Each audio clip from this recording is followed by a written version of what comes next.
The air operations officer aboard the Japanese carrier Zuikaku watched through his binoculars as the American torpedo bombers began their approach. It was October 25, 1944, approximately 130 miles off Cape Engaño on the northeastern coast of Luzon. The time was shortly after 800 hours. The aircraft were coming in low, just above the wave tops, exactly as Doctrine predicted they would. They were Grumman TBF Avengers, recognizable by their distinctive profile, portly fuselages, mid-mounted wings, and that characteristic greenhouse canopy that made them look almost ungainly in flight. The officer permitted himself a moment of professional assessment. These were torpedo bombers, and torpedo bombers were slow. They had to be slow. The physics of torpedo deployment demanded it. An aircraft carrying a torpedo had to approach at reduced speed, drop to minimal altitude, and maintain straight and level flight during the final attack run. This made them extraordinarily vulnerable. Every pilot in the Imperial Japanese Navy knew this. It was fundamental doctrine, proven through years of training and combat experience. The Avengers were lumbering toward the carrier force at what appeared to be barely 200 knots. Their approach was methodical, almost ponderous. Behind him, he could hear the air defense officer coordinating the combat air patrol, vectoring Zero fighters toward the incoming threat. The ship's anti-aircraft batteries were already tracking the formation. This was a threat they understood, a threat they had trained to counter. If you're enjoying this deep dive into the story, hit the subscribe button and let us know in the comments from where in the world you are watching from today. What the operations officer did not yet understand, what he could not understand from his position on the carrier's island, was that he was watching the culmination of 3 years of American naval aviation development. He was watching the answer to a problem that had cost American aviators their lives at the Battle of Midway. He was watching a weapons system specifically designed to do one thing exceptionally well, and that thing was killing carriers. The Avengers kept coming. They were not breaking formation. They were not taking evasive action. They were executing their attack runs with a precision that seemed almost mechanical. The officer watched the first wave drop their torpedoes. The weapons hit the water cleanly, their wakes visible as they ran toward the carrier force. Then the second wave dropped. Then the third. By the time the operations officer realized what was happening, by the time he understood that the Americans had committed not a dozen aircraft but more than 40 TBF Avengers in coordinated strikes against the carrier force, it was already too late. The slow, vulnerable torpedo bombers that Japanese doctrine insisted should be easy prey were systematically placing torpedoes into carriers with a precision and volume that no amount of maneuvering could avoid. Zuikaku, the last surviving carrier from the attack on Pearl Harbor, took multiple torpedo hits. Chitose was already listing heavily, her aviation fuel tanks ruptured and burning. Chiyoda had stopped dead in the water. Zuho was maneuvering desperately, but the Avengers were everywhere, coordinating their attacks, overwhelming the defenses through sheer numbers and methodical execution. The entire engagement, from first torpedo drop to the moment when all 4 carriers had been fatally damaged, took approximately 6 minutes. The operations officer, trained in a doctrine that insisted torpedo bombers were slow and vulnerable, watched his entire carrier force die. The central question that would haunt Japanese naval aviation analysis for the remainder of the war was brutally simple: how had the Americans built a torpedo bomber that turned Japanese defensive doctrine into a death sentence? The answer lay not in revolutionary technology, but in industrial capacity, design philosophy, and the hard lessons learned in blood 3 years earlier at Midway. Japanese confidence in their ability to counter torpedo bomber attacks was not arrogance. It was the product of systematic analysis, rigorous training, and successful combat experience spanning more than 3 years of war. The Imperial Japanese Navy had developed a comprehensive defensive doctrine against torpedo attacks because they understood, better than most navies, how devastating such attacks could be. They had, after all, pioneered carrier aviation doctrine themselves. In 1941, Japanese carrier aviation was arguably the most advanced in the world. The attack on Pearl Harbor demonstrated coordination and execution that stunned American military observers. Japanese carrier pilots had trained extensively, with veterans accumulating hundreds of flight hours before entering combat. Their aircraft represented cutting-edge design philosophy. The Nakajima B-5N, designated Kate by Allied intelligence, was the Imperial Navy's frontline torpedo bomber. It could achieve speeds of 235 miles per hour in level flight, carried a crew of 3, and mounted a single 18-inch aerial torpedo or conventional bombs. The Kate had proven itself in combat repeatedly. At Pearl Harbor, Kate torpedo bombers executed shallow-water torpedo drops that American naval architects had believed impossible. The Japanese had modified their Type 91 torpedoes with wooden stabilizing fins, allowing them to run in the shallow 40-foot depths of Pearl Harbor without diving into the harbor bottom. The attacks demonstrated both technical sophistication and tactical excellence. Kates operating from 6 carriers delivered devastating strikes that crippled the American Pacific Fleet. Throughout 1942, Japanese torpedo bombers continued their successful record. At the Battle of the Coral Sea in May, Kates from Shokaku and Zuikaku delivered torpedo hits that helped sink the American carrier USS Lexington. At the Battle of the Eastern Solomons in August, Japanese torpedo squadrons attacked American carrier forces with their characteristic precision. Even when facing increasing American opposition, Japanese torpedo bomber crews maintained their reputation for skill and determination. But this success had established a doctrinal framework that would become problematic.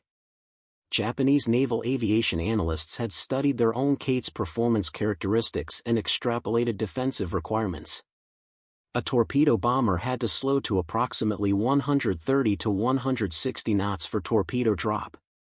It had to maintain altitude below 100 feet. It had to fly straight and level for several seconds during the final approach.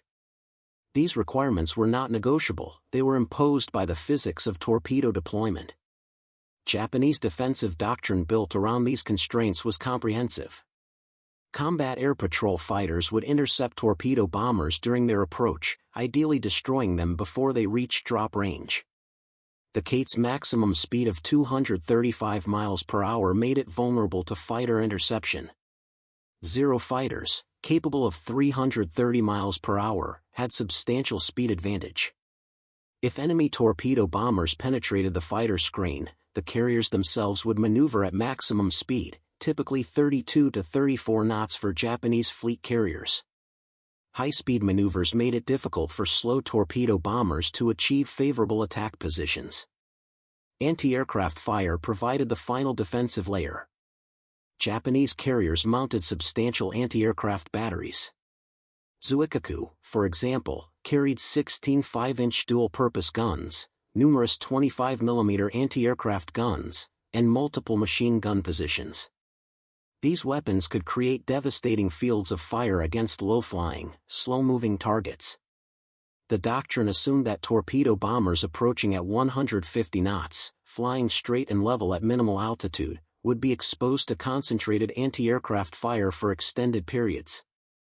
This defensive framework had worked. It had worked at Coral Sea. It had worked at Eastern Solomons. It had worked in numerous engagements across the Pacific. Japanese carrier crews trusted their defensive doctrine because it was based on sound analysis and proven in combat. What they did not anticipate was that American naval aviation was systematically addressing every element of that defensive framework, building a torpedo bomber specifically designed to survive what Japanese doctrine would throw at it. The TBF Avenger existed because American torpedo bomber crews died at Midway. On June 4, 1942, during the pivotal carrier battle that turned the Pacific War, American torpedo squadrons launched attacks against the Japanese carrier force that resulted in catastrophic losses. Torpedo Squadron 8 from USS Hornet, flying Douglas TBD Devastator torpedo bombers, attacked the Japanese carriers without fighter escort. Of 15 aircraft that began the attack, 0 returned. All 15 Devastators were shot down. 29 crew members died. Only Ensign George Gay survived, floating in the ocean amid the wreckage while the battle continued overhead. Torpedo Squadron 6 from USS Enterprise fared only slightly better. 10 of 14 Devastators were destroyed. Torpedo Squadron 3 from USS Yorktown lost 10 of 12 aircraft. In total, American torpedo squadrons at Midway lost 41 torpedo bombers out of 41 aircraft that pressed home attacks. The casualties were devastating. The survivors reported that their aircraft, the TBD Devastator, was simply inadequate for modern carrier warfare. The Devastator had entered service in 1937 as a revolutionary design, the Navy's first all-metal monoplane torpedo bomber. But by 1942, it was obsolete. Maximum speed was just 109 knots, approximately 125 miles per hour. Cruising speed was 128 miles per hour. The aircraft was slow, poorly armed, and vulnerable. Defensive armament consisted of a single forward-firing .30 caliber machine gun and a single .30 caliber machine gun in the rear cockpit. Against determined fighter opposition and concentrated anti-aircraft fire, this was completely inadequate. The lessons from Midway were written in blood and transmitted to the Bureau of Aeronautics with absolute clarity. The Navy needed a torpedo bomber that could survive. It needed speed, defensive armament, and structural strength. It needed an aircraft that could absorb battle damage and continue flying. It needed a weapons system, not just an aircraft. Grumman Aircraft Engineering Corporation had already been developing such an aircraft. Design work had begun in 1939, before American entry into the war, when the Navy issued specifications for a new torpedo bomber. Grumman's design team, led by Chief Engineer William Schwendler, created an aircraft fundamentally different from previous torpedo bombers. They designed for survival. The TBF's fuselage was massive by torpedo bomber standards, housing a Wright R2620 Cyclone 14-cylinder radial engine producing 1,700 horsepower. This gave the Avenger a maximum speed of 275 miles per hour, dramatically faster than the Devastator, faster than the Japanese Kate, faster than most observers expected a torpedo bomber could achieve. Cruising speed was 145 miles per hour. Even during torpedo runs, the Avenger could maintain speeds above 160 knots, 20 to 30 knots faster than Japanese Doctrine anticipated. The airframe was built for durability. Grumman engineers incorporated self-sealing fuel tanks, armor protection for the crew, and structural strengthening throughout the design. The wings could absorb significant battle damage without catastrophic failure. The engine, mounted in a robust firewall-protected cowling, could continue running even after taking hits that would disable less robust power plants. Defensive armament was substantial. The Avenger mounted a single forward-firing .50 caliber machine gun, a dorsal turret with a single .50 caliber machine gun providing 360 degrees of coverage, and a ventral .30 caliber machine gun firing downward and rearward. This gave the aircraft the ability to defend itself from multiple approach angles.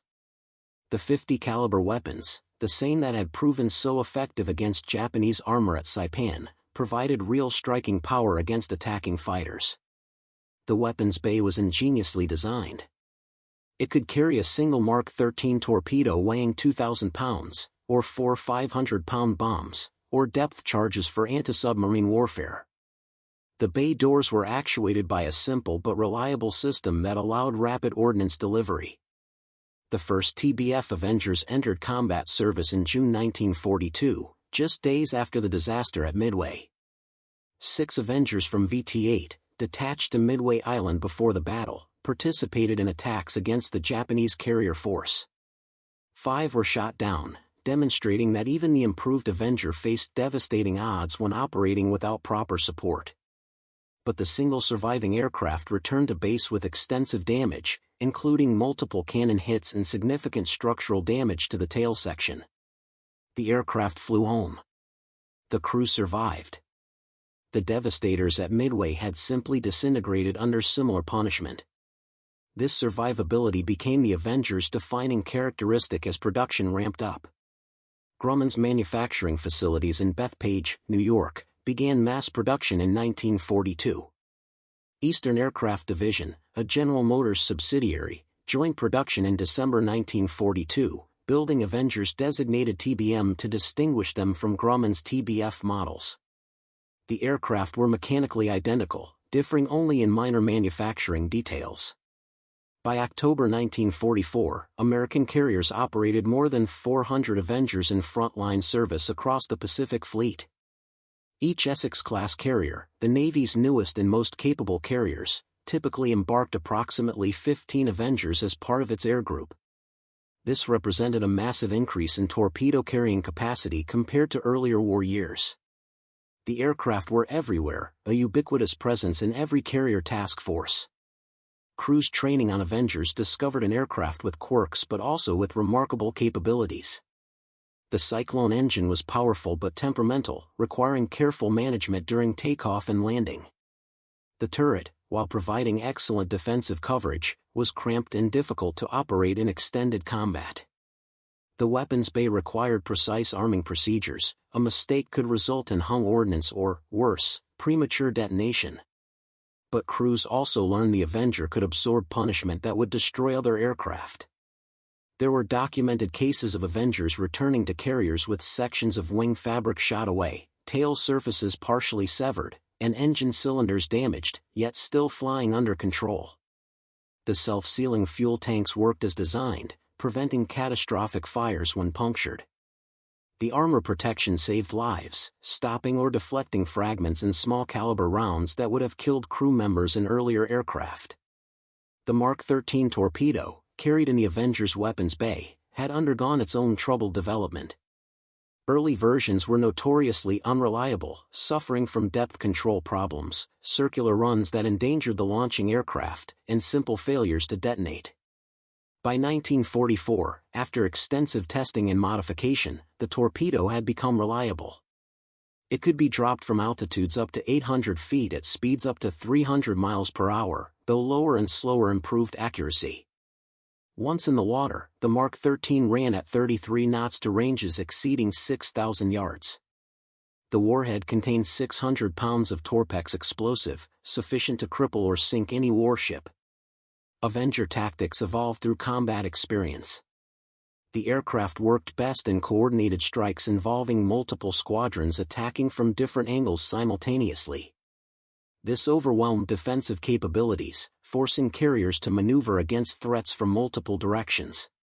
Fighter escort was essential, but unlike the Devastators at Midway, Avengers could survive even when escorts were temporarily absent. Their speed allowed them to close range quickly, their defensive armament made attacking fighters pay a price, and their structural strength meant that battle damage often resulted in shot-up aircraft returning home rather than aircraft shot down. By late 1944, the Pacific Fleet had perfected the doctrine for carrier strikes. Dive bombers attacked first, disrupting defenses and forcing carriers to maneuver. Fighters suppressed anti-aircraft fire and engaged combat air patrol. Then the Avengers came in, coordinated and methodical, placing torpedoes with a precision that Japanese defensive doctrine simply could not counter. The question was not whether American carriers could destroy Japanese carriers, the question was whether Japanese carriers would even have opportunities to launch their own strikes before American air groups arrived. Admiral Jisaburo Ozawa commanded the Japanese carrier force approaching from the north on October 25, 1944, with full knowledge that his ships were bait. The plan was deliberate sacrifice. His carriers, stripped of most of their aircraft due to catastrophic pilot losses over the previous 2 years, would lure the American carrier task forces away from Leyte Gulf. This would allow Japanese battleship forces to attack the vulnerable American landing forces supporting the Philippine invasion. Ozawa's carriers were decoys, but they were still carriers, and their loss would be catastrophic for Japanese naval power. The carriers under Ozawa's command represented the remnants of Japanese carrier strength. Zuikaku, the last surviving carrier from Pearl Harbor, displaced 25,000 tons. Zuho, Chitose, and Chiyoda were lighter carriers, converted from other hull types, each displacing approximately 12,000 tons.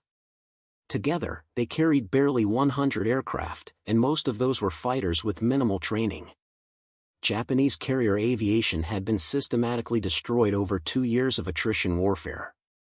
The skilled pilots who had attacked Pearl Harbor were dead, lost at Midway, in the Solomons, at Philippine Sea. Their replacements had weeks of training instead of years. American reconnaissance aircraft located Ozawa's force at approximately 0200 hours on October 25. Admiral William Halsey, commanding 3rd Fleet, made the decision Ozawa wanted him to make. He took the bait. Task Force 38, the fast carrier force comprising 4 task groups with 17 carriers, turned north to engage. The American advantage was overwhelming. Where Ozawa had 4 carriers with minimal aircraft, Halsey had 17 carriers with over 1,000 aircraft. The first American strikes launched at approximately 0600 hours. Multiple carrier air groups coordinated their attacks, converging on Ozawa's force from different directions. Among the strike aircraft were dozens of TBF Avengers, loaded with Mark 13 torpedoes and briefed to focus on the carriers. The Avengers formed up in coordinated squadrons, each assigned specific targets, timing their approaches to overwhelm defenses. Japanese Combat Air Patrol attempted interceptions, but the defending fighters were hopelessly outnumbered. American F-6F Hellcat fighters, escorting the strike groups, engaged the Japanese fighters and drove them away from the bombers. Anti-aircraft fire from the carriers opened up, creating black clouds of flak across the sky, but the volume was insufficient to stop coordinated attacks from multiple directions. The Avengers began their runs at approximately 0800 hours. They came in low, exactly as Japanese Doctrine predicted, but they came in fast, maintaining speeds above 160 knots even during final approach. They came in numbers, more than 40 torpedo bombers coordinating their attacks. And they came with precision, dividing targets among squadrons, ensuring that each carrier faced torpedo threats from multiple bearings simultaneously. Chitose was struck first, taking torpedoes that flooded engine rooms and caused immediate severe listing. The carrier's damage control teams worked desperately, but the flooding was beyond control. Within minutes, the carrier was dead in the water. Chiyoda maneuvered frantically but faced torpedo approaches from 3 directions. Evading one attack exposed the carrier to another. Multiple torpedoes struck home. Explosions below the waterline tore open hull plating. The carrier began settling by the bow. If you find this story engaging, please take a moment to subscribe and enable notifications. It helps us continue producing in-depth content like this. Zuho attempted high-speed evasive maneuvers, her crew executing the defensive doctrine they had trained for years to perfect. But the Avengers adjusted, coordinated through radio communication that allowed real-time tactical adjustment. The carrier could not evade attacks from multiple directions simultaneously. Torpedoes struck the engineering spaces. The carrier lost power and began listing heavily. Zuikaku, veteran of more battles than any other Japanese carrier still afloat, fought to the end. Her anti-aircraft batteries fired continuously, downing several attacking aircraft, but the volume of attacking torpedo bombers was simply too great. Multiple hits along her length caused progressive flooding that damage control could not contain. The operations officer who had watched the attack unfold survived the sinking of Zuikaku. He was among the crew members rescued by Japanese destroyers that remained in the area after the carriers went down. During the rescue operations, as he floated in the water waiting for pickup, he had time to observe the evidence of what had happened. Debris fields from 4 carriers spread across miles of ocean. Hundreds of his shipmates were in the water, clinging to wreckage, many wounded, all awaiting rescue that might not come before nightfall. By late 1944, the Pacific Fleet had perfected the doctrine for carrier strikes. Dive bombers attacked first, disrupting defenses and forcing carriers to maneuver. Fighters suppressed anti-aircraft fire and engaged combat air patrol. Then the Avengers came in, coordinated and methodical, placing torpedoes with a precision that Japanese defensive doctrine simply could not counter. The question was not whether American carriers could destroy Japanese carriers, the question was whether Japanese carriers would even have opportunities to launch their own strikes before American air groups arrived. Admiral Jisaburo Ozawa commanded the Japanese carrier force approaching from the north on October 25, 1944, with full knowledge that his ships were bait. The plan was deliberate sacrifice. His carriers, stripped of most of their aircraft due to catastrophic pilot losses over the previous 2 years, would lure the American carrier task forces away from Leyte Gulf. This would allow Japanese battleship forces to attack the vulnerable American landing forces supporting the Philippine invasion. Ozawa's carriers were decoys, but they were still carriers, and their loss would be catastrophic for Japanese naval power. The carriers under Ozawa's command represented the remnants of Japanese carrier strength. Zuikaku, the last surviving carrier from Pearl Harbor, displaced 25,000 tons. Zuho, Chitose, and Chiyoda were lighter carriers, converted from other hull types, each displacing approximately 12,000 tons. Together, they carried barely 100 aircraft, and most of those were fighters with minimal training. Japanese carrier aviation had been systematically destroyed over 2 years of attrition warfare. The skilled pilots who had attacked Pearl Harbor were dead, lost at Midway, in the Solomons, at Philippine Sea. Their replacements had weeks of training instead of years. American reconnaissance aircraft located Ozawa's force at approximately 0200 hours on October 25. Admiral William Halsey, commanding 3rd Fleet, made the decision Ozawa wanted him to make. He took the bait. Task Force 38, the fast carrier force comprising 4 task groups with 17 carriers, turned north to engage. The American advantage was overwhelming. Where Ozawa had 4 carriers with minimal aircraft, Halsey had 17 carriers with over 1,000 aircraft. The first American strikes launched at approximately 0600 hours. Multiple carrier air groups coordinated their attacks, converging on Ozawa's force from different directions. Among the strike aircraft were dozens of TBF Avengers, loaded with Mark 13 torpedoes and briefed to focus on the carriers. The Avengers formed up in coordinated squadrons, each assigned specific targets, timing their approaches to overwhelm defenses. Japanese Combat Air Patrol attempted interceptions, but the defending fighters were hopelessly outnumbered. American F-6F Hellcat fighters, escorting the strike groups, engaged the Japanese fighters and drove them away from the bombers. Anti-aircraft fire from the carriers opened up, creating black clouds of flak across the sky, but the volume was insufficient to stop coordinated attacks from multiple directions. The Avengers began their runs at approximately 0800 hours. They came in low, exactly as Japanese Doctrine predicted, but they came in fast, maintaining speeds above 160 knots even during final approach. They came in numbers, more than 40 torpedo bombers coordinating their attacks. And they came with precision, dividing targets among squadrons, ensuring that each carrier faced torpedo threats from multiple bearings simultaneously. Chitose was struck first, taking torpedoes that flooded engine rooms and caused immediate severe listing. The carrier's damage control teams worked desperately, but the flooding was beyond control. Within minutes, the carrier was dead in the water. Chiyoda maneuvered frantically but faced torpedo approaches from 3 directions. Evading one attack exposed the carrier to another. Multiple torpedoes struck home. Explosions below the waterline tore open hull plating. The carrier began settling by the bow. If you find this story engaging, please take a moment to subscribe and enable notifications. It helps us continue producing in-depth content like this. Zuho attempted high-speed evasive maneuvers, her crew executing the defensive doctrine they had trained for years to perfect. But the Avengers adjusted, coordinated through radio communication that allowed real-time tactical adjustment. The carrier could not evade attacks from multiple directions simultaneously. Torpedoes struck the engineering spaces. The carrier lost power and began listing heavily. Zuikaku, veteran of more battles than any other Japanese carrier still afloat, fought to the end. Her anti-aircraft batteries fired continuously, downing several attacking aircraft, but the volume of attacking torpedo bombers was simply too great.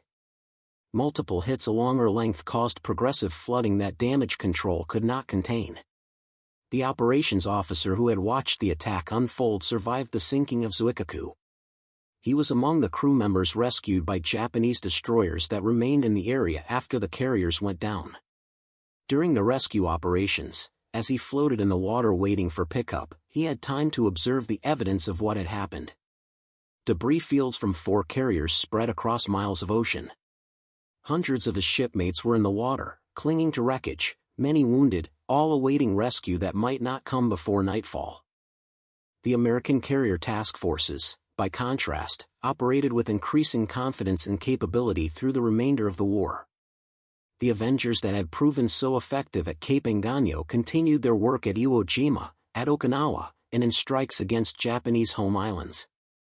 The aircraft became workhorses of the carrier fleet, reliable and effective. Production continued through the end of the war, with nearly 10,000 Avengers built by Grumman and Eastern Aircraft combined. Avenger crews who participated in the Cape Engaño strikes returned to their carriers, were debriefed, and prepared for subsequent operations. For many, the battle was not particularly memorable compared to other strikes they had flown. The coordinated attack had worked as planned. Torpedoes had hit targets. Carriers had sunk. This was what they trained to do, what they expected to do. The efficiency of the operation, destroying 4 carriers in a single morning, was notable, but it was consistent with American operational doctrine by late 1944. Japanese survivors carried different memories. They remembered watching their defensive doctrine fail completely. They remembered the speed and coordination of American attacks. They remembered that their ships, their weapons, their training were simply inadequate for the war they were fighting. Some survivors were transferred to shore installations, where they watched American bombers overhead with increasing frequency. Others were assigned to remaining surface vessels, where they served until those ships too were sunk or damaged beyond repair. The psychological impact on Japanese naval personnel extended beyond those who directly experienced Cape Engaño. Reports of the battle circulated through remaining naval units. Officers read tactical analyses. Survivors shared their experiences with shipmates. The message was consistent and demoralizing. American carrier aviation had achieved superiority so complete that Japanese forces had no effective counter. The doctrine that had promised defense against torpedo bombers had proven worthless when facing Avengers operating in coordinated large-scale strikes.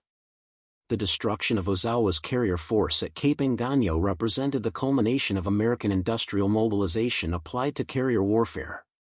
The path from the disaster at Midway in June 1942 to the overwhelming victory in October 1944 spanned just 28 months. In that period, American shipyards built dozens of new carriers, American factories produced thousands of new aircraft, and American training commands graduated thousands of new pilots. The transformation was unprecedented in naval history. Consider the industrial mathematics. In 1942, the United States commissioned 1 new Essex-class carrier, USS Essex herself, which entered service in December. In 1943, 6 more Essex-class carriers joined the fleet. In 1944, 8 Essex-class carriers were commissioned. By October 1944, when Halsey's Third Fleet engaged Ozawa, American carrier strength in the Pacific exceeded anything Japan could have fielded even at the height of its power in 1941. Japan, during the same period, commissioned 3 new fleet carriers, Taiho, Unryu, and Amagi. Taiho was sunk at the Battle of the Philippine Sea in June 1944 before Cape Engaño. Unryu would be sunk by submarine in December 1944. Amagi survived the war but never operated effectively due to lack of aircraft and trained pilots. Japanese shipyards could not match American production rates. Japanese industry could not produce enough aircraft. Japanese training programs could not generate enough competent pilots. The disparity extended to every aspect of naval aviation. American carriers operated radar systems that detected incoming aircraft at ranges exceeding 100 miles. Japanese carriers had rudimentary radar or no radar at all, forcing them to rely on visual observation and radio reports from scout aircraft. American carriers had sophisticated damage control systems with trained teams, firefighting equipment, and compartmentalization designed to contain flooding and fire. Japanese carriers, while incorporating some damage control features, could not match American standards. American logistics enabled sustained operations. Fleet oilers, ammunition ships, and supply vessels allowed carrier task forces to remain at sea for weeks, conducting continuous operations without returning to port. Japanese logistics, strained by submarine interdiction and limited tanker capacity, forced operational tempo reductions. Carriers needed to return to port frequently for fuel and supplies, reducing time available for combat operations. The Avengers' success at Cape Engaño was not about revolutionary technology. The aircraft used a conventional radial engine, carried a conventional torpedo, employed conventional tactics. What made it effective was that it was designed correctly for its mission, built in massive quantities, and operated by well-trained crews as part of a coordinated doctrine. The Americans had identified their weaknesses at Midway, designed solutions, implemented those solutions systematically, and scaled production to levels that overwhelmed Japanese defenses.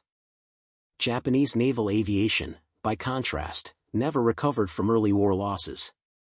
The skilled pilots who had achieved victory at Pearl Harbor were irreplaceable.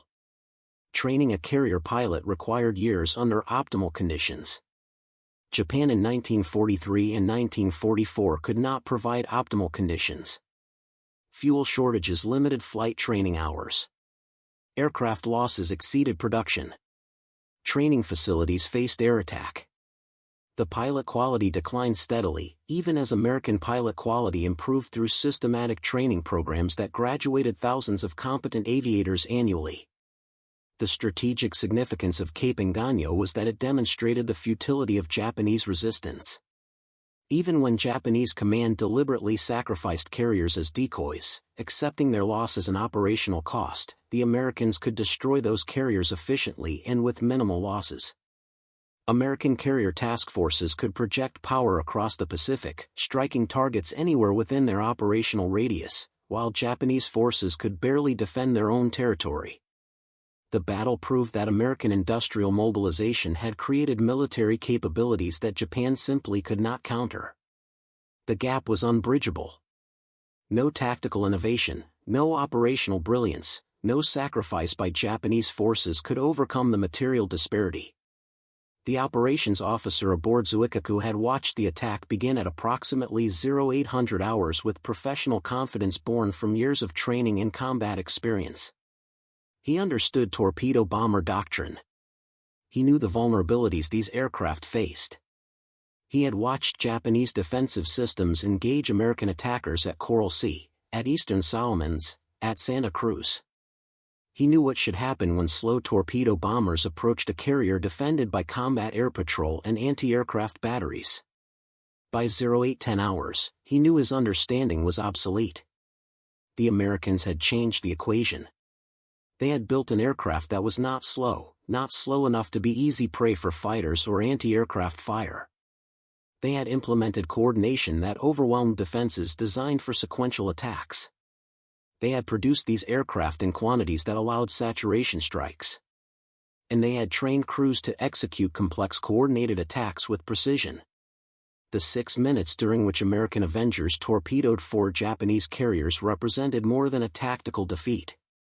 It represented the failure of a doctrine, the obsolescence of an entire defensive framework, and the visible proof of industrial disparity that no amount of courage or skill could overcome. The operations officer, floating in the water among wreckage and survivors, understood that Japan had lost not just carriers but the capacity to contest American naval air power. For American Avenger crews flying back to their carriers after the strike, the engagement confirmed what they already knew. Their aircraft was capable. Their training was effective. Their coordination worked. The systematic approach to carrier strikes, fighters first to suppress defenses, dive bombers to disrupt, torpedo bombers to kill, had proven itself repeatedly. Cape Engaño was notable for the scale of success, but it was consistent with doctrine and expectations. The Avenger continued serving through the end of the war and beyond. The aircraft participated in every major Pacific operation from October 1944 onward. At Iwo Jima, Avengers provided close air support and struck Japanese positions with rockets and bombs. At Okinawa, they flew anti-submarine patrols, struck kamikaze staging bases, and continued their carrier-killing mission against the few Japanese naval vessels still operational. In the final months of the war, Avengers ranged across Japanese home waters, mining harbors, attacking shipping, supporting the blockade that strangled Japanese industry. After the war ended, Avengers remained in service with the U.S. Navy until the early 1950s, transitioning from combat aircraft to specialized roles including anti-submarine warfare and airborne early warning. The aircraft's durability and payload capacity made it suitable for these missions even as newer designs entered service. Many Avengers were transferred to Allied nations, serving in British, Canadian, and French naval aviation for years after American carriers had retired them. The Japanese operations officer who survived Zuikaku's sinking returned to Japan, filed his reports, and watched the war's final months knowing the outcome was inevitable. His testimony, preserved in post-war interviews and analysis, focused on the moment of realization, watching American torpedo bombers that his training insisted should be vulnerable systematically destroy his carrier force with clinical efficiency. He described it not as a battle but as an execution, the predetermined outcome when obsolete defensive doctrine confronted purpose-built weapons systems operated by well-trained crews with overwhelming numerical superiority. The battle off Cape Engaño answered the question posed at the story's beginning. Japanese doctrine that insisted torpedo bombers were slow and vulnerable had encountered torpedo bombers that were neither slow enough nor vulnerable enough. The Avenger was not revolutionary. It was simply adequate, built in massive numbers, operated competently. In modern industrial warfare between peer nations, adequacy in overwhelming quantities defeats excellence in limited numbers. The operations officer had learned this truth watching 41 Avengers torpedo 4 carriers in 6 minutes. It was a lesson written in physics, in production statistics, and in the cold water of the Philippine Sea. Thank you for watching. For more detailed historical breakdowns, check out the other videos on your screen now and don't forget to subscribe.